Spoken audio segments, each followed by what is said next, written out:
একটা বিপজ্জনক প্রযুক্তি ভুল মানুষের হাতে চলে গেছে আর পুরো পৃথিবী পড়েছে ঝুঁকিতে। তখন মিশনের নামে ভয়ঙ্কর এক এজেন্ট, স্মার্ট আর মারাত্মক অ্যাকশনের জন্য পরিচিত।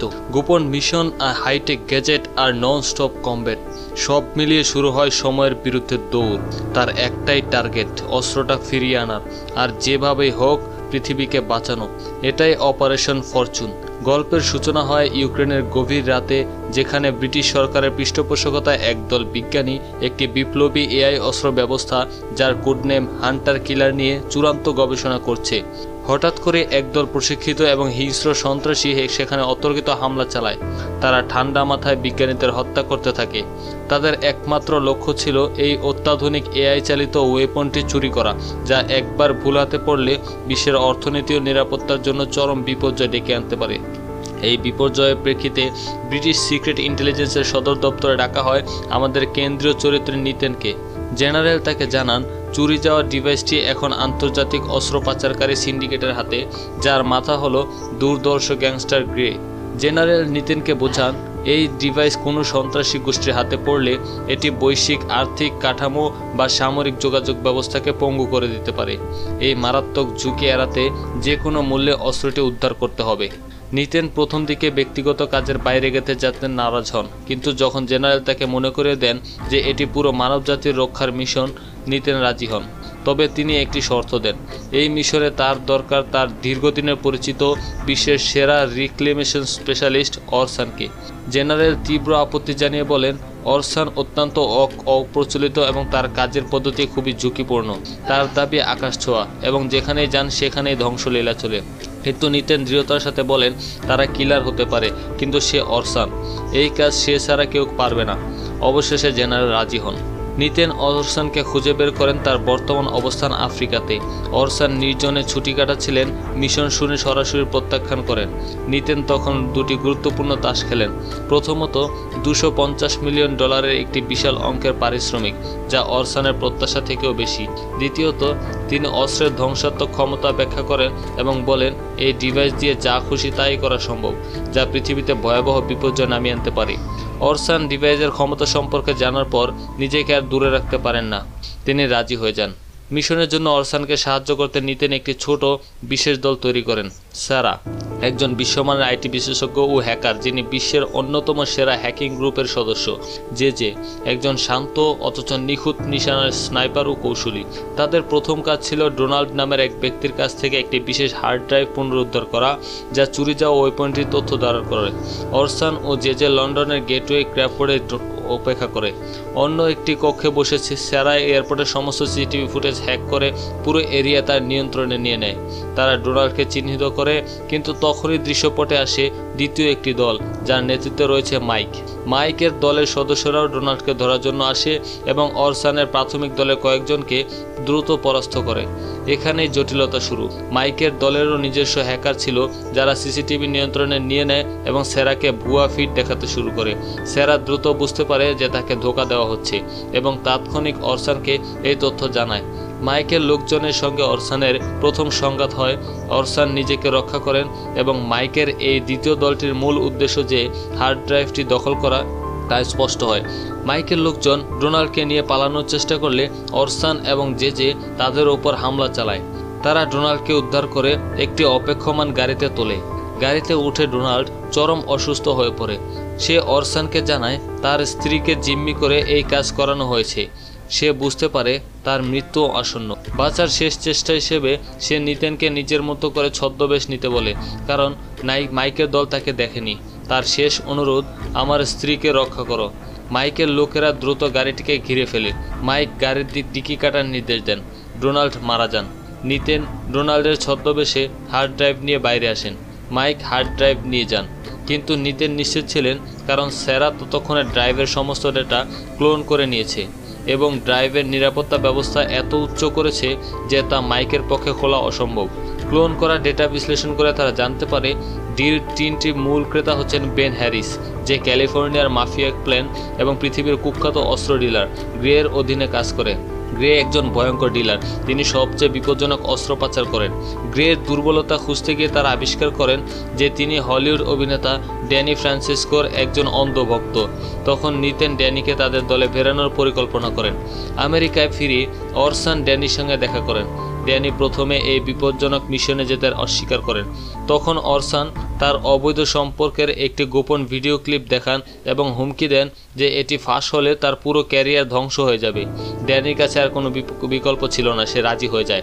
অরসান, ড্যানি ও স্যারা গ্রের বিলাসবহুল ইয়টে আয়োজিত পার্টিতে যান। গ্রে তার প্রিয় তারকা ড্যানিকে দেখে উচ্ছ্বসিত হয়ে তাকে স্বাগত জানান। এদিকে স্যারা বিভিন্ন কক্ষে ঘুরে ঘুরে মাইক্রোফোন ও লিসেনিং ডিভাইস সেট করতে থাকে। অরসান একে একে মাইকের লোকজনকে চিহ্নিত করে কাবু করতে থাকে। কিছু সময় পরেই গ্রে ড্যানি ও স্যারাকে তার বাড়িতে নিয়ে যেতে আমন্ত্রণ জানান। তারা রাজি হয়ে যায়, কারণ এটি গ্রের কার্যক্রম সম্পর্কে আরও জানার একমাত্র সুযোগ। নিতেন ইয়টের নিচে বসে গ্রে এবং তার ব্যবসায়ী অংশীদারের কথোপকথন শুনেন। তারা জানতে পারেন শীঘ্রই $10 বিলিয়ন একটি ডিল হতে চলেছে, যা এই অস্ত্রের বাজার মূল্য নির্দেশ করে, কিন্তু ক্রেতার নাম জানা যায় না। নতুন কোনো তথ্য না পেয়ে অরসান গ্রের পার্টনারের বাড়িতে রাতে হানা দেন। তিনি এয়ার কন্ডিশনারে ঘুম পাড়ানো গ্যাস ছড়িয়ে সবাইকে অচেতন করেন। তিনি ল্যাপটপ থেকে গুরুত্বপূর্ণ তথ্য কপি করেন এবং ডেটা চুরি ঢাকতে লকার ভেঙে অর্থ ও মূল্যবান জিনিস চুরি করেন, যাতে মনে হয় এটি একটি সাধারণ চুরি। বাড়ি থেকে বের হওয়ার সময় দুজন গার্ডের মুখোমুখি হন, যাদেরকে অরসান কোনো সুযোগ না দিয়ে নির্মমভাবে প্রহার করেন। পরের দিন ডেটা যাচাই করে তারা বিশেষ কিছু খুঁজে পান না, তবে সেরা কল রেকর্ড শুনে জানতে পারেন কাসেম নামে একজন টার্কিশ সামরিক কর্মকর্তা গ্রেকে ফোন করে আগের রাতে ঘটে যাওয়া সবকিছু জানায়। সেরা তখন জানতে পারে কাসেম তুরস্কের প্রতিরক্ষা ব্যবস্থার সাথে যুক্ত এবং গ্রে ডিলিংয়ের সহায়তা করে। নিতেন সিদ্ধান্ত নেন তাদের তুরস্কে যেতে হবে, কারণ গ্রে তাদের সেখানে আমন্ত্রণ জানিয়েছেন এবং সেখানেই কাসেমের সঙ্গে গ্রের পরবর্তী ডিল হবার কথা। এটি সেই আসল ক্রেতার পরিচয় জানার একমাত্র সুযোগ। তুরস্কে গ্রে ড্যানিকে তার বিলাসবহুল গাড়ির সংগ্রহ দেখান এবং ড্যানি পছন্দের একটি অ্যান্টিক গাড়ি তাকে উপহার দেন। অন্যদিকে অরসান ও জেজে কাসিমকে অনুসরণ করতে শুরু করে। শীঘ্রই তারা জানতে পারে মাইকের দলেও কাসিমকে অনুসরণ করছে। এর মাধ্যমে তারা বুঝতে পারল যে এই ডিল করতে তুরস্কে আরও একটি দল এসেছে। সেরা গ্রের কম্পিউটার সিস্টেম হ্যাক করে দেখেন যে সেখানে কোনো বড় ডিলের রেকর্ড নেই।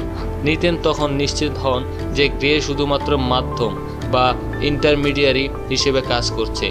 এদিকে অরসান কাসেমকে অনুসরণ করার সময় বেন হ্যারিসকে দেখতে পান এবং তাকে অনুসরণ করতে শুরু করেন। বেন বুঝতে পারে সে অনুসরণ হচ্ছে। একটি বিল্ডিংয়ে ঢুকে সে তার ফোনটিকে অন্য একজনকে দিয়ে দেয়।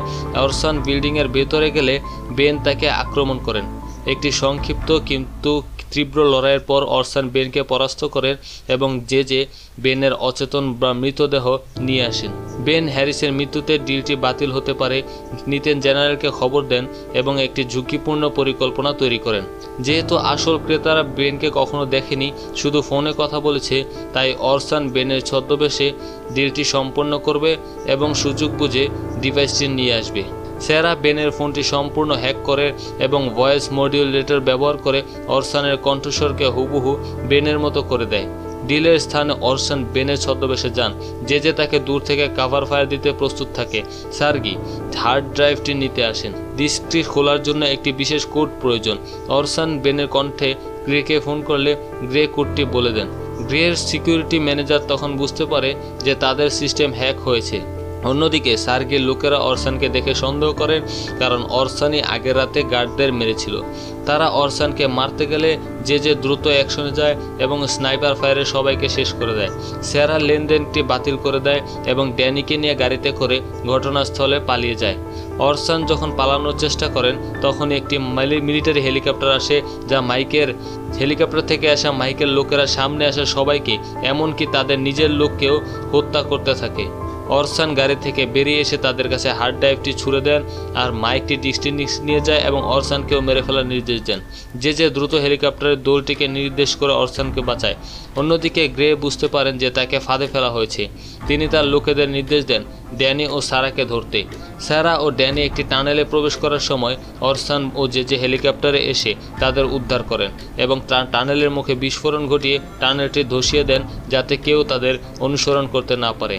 নিতেন অরসানকে জানান যে মাইক কোনো সরকারি এজেন্সির লোক নন, সে নিজে একটি বড় ধরনের ডিল করার পরিকল্পনা করছে। মাইকের হাত থেকে অস্ত্রটি পুনরুদ্ধারের একমাত্র পথ হলো গ্রেকে ব্যবহার করা। অরসান ও তার দল গ্রের বাড়িতে যায়। অরসান গ্রেকে ব্ল্যাকমেল করেন তার সমস্ত অবৈধ ব্যবসার তথ্য সরকারের কাছে ফাঁস করে দেওয়ার। গ্রে এই শর্তে রাজি হন যে ড্যানিয়েলকে তার সঙ্গে যেতে হবে। গ্রে ও ড্যানি তখন খুব গোপন স্থানে যায় যেখানে মাইক আসল ক্রেতাদের সাথে দেখা করতে চলেছিল। সেখানে আসল ক্রেতাদের পরিচয় ফাঁস হয়। তারা একসময় গ্রের সহযোগী ছিল। তারা জানায় তাদের লক্ষ্য হলো এআই ওয়েপন ব্যবহার করে বৈশ্বিক ফিয়েট কারেন্সি বা কাগজে মুদ্রার ব্যবস্থা ধ্বংস করে দেওয়ার, যাতে মানুষ সোনাকে লেনদেনের মাধ্যম হিসেবে ব্যবহার করতে বাধ্য হয়, যার বিশেষ মজুদ তাদের হাতেই রয়েছে। অরসান গোপনে বিল্ডিংয়ে প্রবেশ করেন এবং এক এক করে গার্ডদের নির্দেশ করতে থাকেন।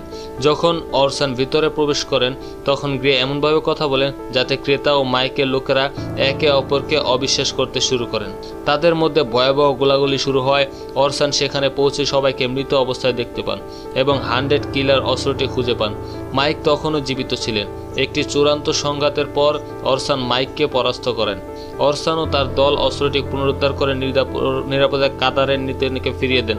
নিতেন আনন্দের সাথে তাদের দ্বিগুণ পারিশ্রমিক দেওয়ার কথা বলেন এবং জানান তাদের জন্য আরও একটি কাজ বাকি রয়েছে। আর এখানে এই মুভিটি শেষ হয়ে যায়।